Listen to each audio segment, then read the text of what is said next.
ఇంకా లైఫ్ అంటే ఏంటో తెలియక, ఇంకా ఫ్యూచర్ అంటే ఏంటో తెలియక, లేదా జాబ్ అంటే తెలియక, ఒకవేళ ఫ్యామిలీ ఫినాన్షియల్ స్టాండర్డ్స్ ఏంటో తెలియకుండా ఉన్నప్పుడు నువ్వు చేస్తే నేను కూడా చేస్తాను, నువ్వు తింటే నేను తింటా, నువ్వు తినకపోతే నేను తిన్ను, ఇలాంటి సందర్భాలు చాలా ఉంటాయి. వాళ్ళకి అవి రియల్గా అనిపించవచ్చు, కానీ ఆ ఏజ్ దాటి వచ్చిన వాళ్ళకి అవి కొంచెం ఫన్నీగా, ఒక జోక్ లాగా అనిపిస్తుంది. చూడండి, 10th ఫినిష్ చేసి మనం ఇంటర్మీడియట్కి వచ్చినప్పుడు 10th వాల్యూ తెలుస్తుంది.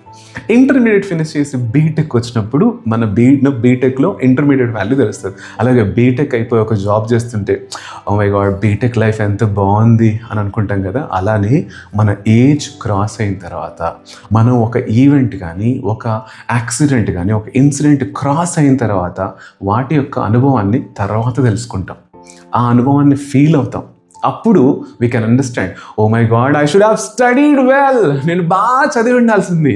I should have focused well, నేను బాగా ఫోకస్ చేసి ఉండాల్సింది. I should have concentrated, I should have learned అని మనం అన్నీ అయిపోయిన తర్వాత, after burning our hands we try to search for the leaves కదా. అలా ఉండొద్దు.